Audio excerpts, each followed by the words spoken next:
Minnesota Governor Tim Walz, and frankly, for the first time, as he's going now through a national campaign, for the first time in his life, he is experiencing all sorts of scrutiny from the press, and frankly, is kind of the type of scrutiny that he has managed to avoid while he was in other campaigns in the deep, dark blue state of Minnesota. But now that it's national, there's a lot of things coming out in the open for which he's having to give an account. Things like now we're finding out more than 30 trips that he has taken to China, including, catch this, including a honeymoon vacation that he went to China, and it was timed with the 5th anniversary of the Tiananmen Square crackdown. Now, some of you won't remember that. Those my age or more, you will. But that was a crackdown against pro-democracy protesters, and China came down hard on them. Tim Walz goes there for a honeymoon 5 years after on the anniversary, 5 years of that. It's amazing. So does Tim Walz somehow cozy up with China simply because he's naive, or is there more behind all of this? Well, joining me now to discuss this is Seamus Bruner. He's the Director of Research at the Government Accountability Institute and also the author of the book Controligarchs, Exposing the Billionaire Class, Their Secret Deals, and the Globalist Plot to Dominate Your Life. He recently published an article in Breitbart with the headline, 7 Troubling Tim Walz Connections to Communist China. Wow. Seamus, thank you for joining us. Again, on Washington Watch, always great to have you. Hey, Jody, it's great to be with you.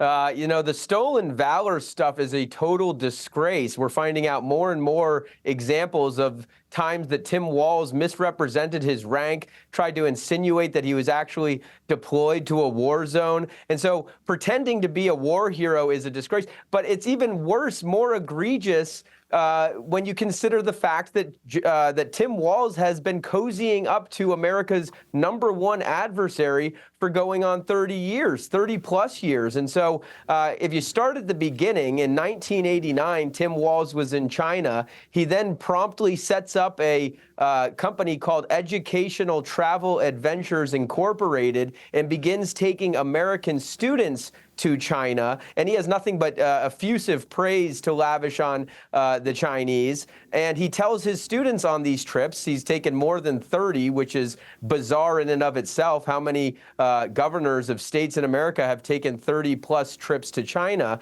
But he tells his students on these trips, downplay, quote, downplay your Americanness. Don't try to make it seem like you're an American patriot here.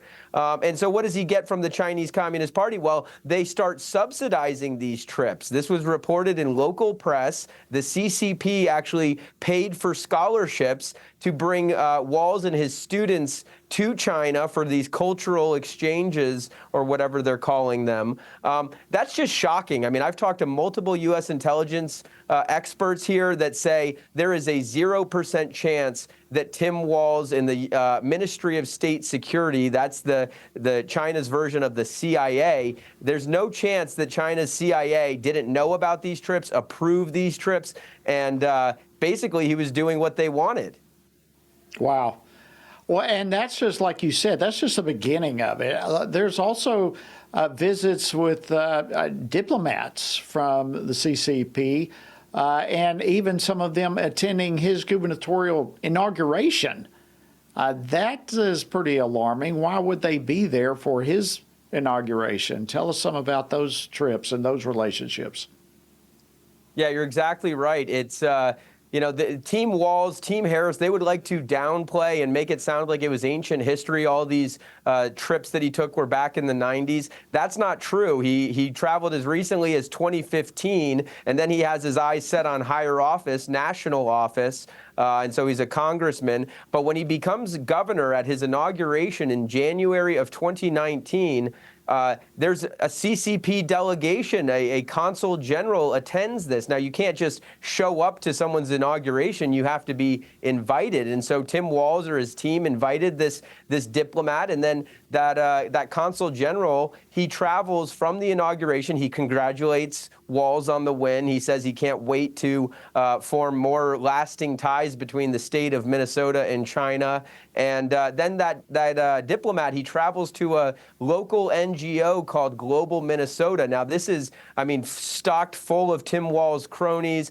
They invite Tim Walz to give speeches. It's kind of a globalist organization, Global Minnesota, and the diplomat meets with them. And that organization is partnered with another pro-Walz organization called the Chinese American Association of Minnesota, which is housing a secret police station. This was reported in the Daily Caller. They call them overseas service centers, but basically Beijing has at least 7 that we know of throughout the United States, secret police stations. And so what do these things do? They go and round up and harass and intimidate former Chinese citizens who have immigrated to the United States as dissidents or asylum seekers, people critical of the Communist Party. These service centers harass them, intimidate them and their families. And so one of them is operating right out of Minnesota, the Twin Cities, and is close with Tim Walz. I mean, they've promoted Tim Walz before. And so that's shocking. And then the last thing I'll say here is Tim Walz has been invited as a keynote speaker to numerous, at least 3 that we know of, maybe 4 that we know of, events that are backed by the Chinese Communist Party's intelligence apparatus. These are called United Front groups. They're basically an arm of the intelligence apparatus in Beijing. And Tim Walz is a keynote speaker. We don't know if he got paid or if he just did it out of charity or kindness of his heart. But it's nonetheless disturbing. We've never seen a governor with such cozy ties to the communists in Beijing. Wow. You know, Seamus, I never even knew that there was some sort of secret police that is Chinese here in the United States, and they're going around intimidating dissidents, individuals who have left China. But when you say that, those people have left China to come to the United States for freedom, for liberty. And here, are you saying we have a secret police here, in this case in Minnesota, that Governor Walz knew about, and he allowed them to intimidate and harass those individuals who fled communist China to come here to the United States for liberty? Well, the first thing we learned about these, they're called overseas service centers. They're operated by the Chinese Communist Party. The first thing we learned about them is that the Justice Department busted one in April of 2023. And so all of that activity has been according to the Justice Department. And so they identified several more. 7 is the number that we have. One is in Los Angeles, New York, Chicago, all the big cities. But what's so strange is that one of these service centers is operated out of Minnesota. I mean, you kind of wonder, what the heck does Minnesota have to do with China? And that's what makes Tim Walz such a person worthy of further investigation. Is there is one of these. It's operating out of the Chinese American Association of Minnesota. This was broken by the Daily Caller, and we don't know all that much about its activities, but we do know that the Justice Department has indicted a different overseas service center for exactly those activities, harassing and intimidating dissidents. Wow. I tell you, that's unbelievably disturbing. And of course, all along the way, there's been I think, at least in my opinion, a long history of the governor making, is it fair to say, outlandishly pro-communist China comments? But that's accurate, isn't it? I mean, he has been pro-China for a long time, to the point of kind of being outlandish with it all. Yeah, that's right, Jody. I mean, going back to the very beginning, when he came back from his first trip, he said it was the greatest experience of his life, that he was given so many gifts by his Chinese benefactors that he couldn't even bring them all home. He's given what the CCP calls big help with a little bad mouth, where occasionally he'll sprinkle in some comments about human rights abuses, very generic stuff. For example, on the 20th anniversary of Tiananmen Square, he was a congressman at the time, And he gives a statement where all these people are criticizing Tiananmen Square, calling it a massacre. He never called it a massacre. And by some estimates in the West, credible estimates in the West, up to 10,000 Chinese protesters were killed during the Tiananmen Square massacre. Numbers into the thousands at least. He never called it a massacre. And here's the most shocking thing that he did. He drew a moral equivalence from the Tiananmen Square massacre to an event that happened in the United States over 100 years ago, the Wounded Knee massacre, where 38 Native Americans tragically, I mean, nobody is going to defend Wounded Knee, but 38 Native Americans were murdered. And Tim Walz on the floor of Congress says, well, in China, some people did something, but we've got our own problems too. Wounded Knee. And then he spends more time talking about Wounded Knee than he does the Tiananmen Square massacre. And so that's just one example. There are dozens and dozens of examples of quotes where he just praises China. He tacitly praised their police state by saying when he came back from China, he was shocked that there's no crime. Yeah, that's because they round everybody up. They use facial recognition software and they throw them into camps, even if they're not lawbreakers. They've got the social credit score. So you never hear him talk about social credit scores in China, or how about the fentanyl that they're shipping to our shores, or any of the other things that they have done. It's all very muted criticism.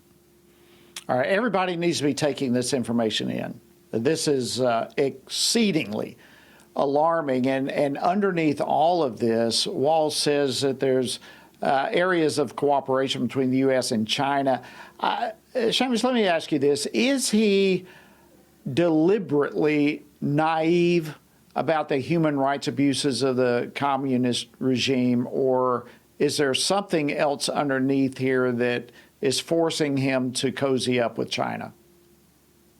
Well, that's what we're digging to get to the bottom of. We know he had this company, Educational Travel Adventures, Inc. He's now shut that company down once he joined Congress. But we're looking into his campaign contributions, and we're following the money. We'll have a full cash analysis to find out if any money from Beijing has gone to Congressman Walz. That's our motto here, is to follow the money. I can say at a preliminary look at his finances, he hasn't done that well, not as a criticism, but he doesn't own a home anymore. He sold his home. He doesn't own any stocks or bonds. And so it's tricky, but we're getting into the campaign contributions. And the bottom line is that Walz and Joe Biden and Nancy Pelosi and all of these high-ranking progressives, they're all pretty muted on China. Every once in a while, they'll have a criticism, but we find time and again, especially with the Biden family, they had business deals with China, and that is why they don't speak so strongly in condemnations of the human rights.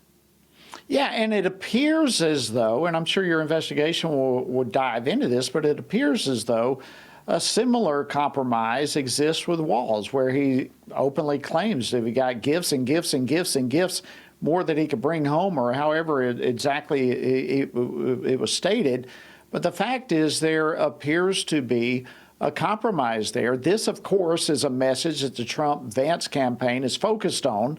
Everything from bringing manufacturing jobs back to the U.S. to understanding the threat that China poses. Is this an issue, the threat of China, something that a Harris-Walz administration can be trusted to secure?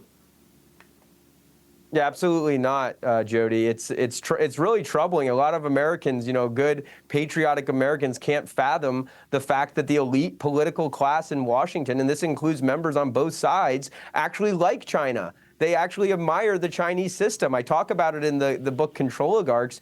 People like Bill Gates and Anthony Fauci, they praise the Chinese system. They love, they use euphemisms like efficiency. They love the efficiency, which means brutal crackdowns on dissent.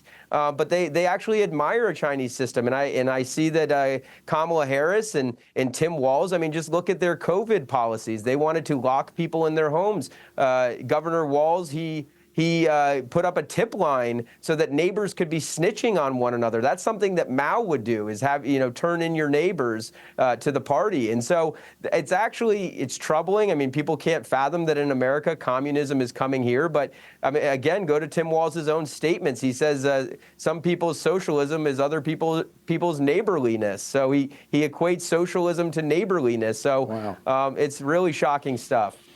It really is. And I would think with all of that, it's probably safe to assume that the Chinese Communist Party would prefer Donald Trump not return to the White House. Thank you so much, Seamus Bruner, Director of Research at the Government Accountability Institute. Incredible conversation. Thank you for joining us.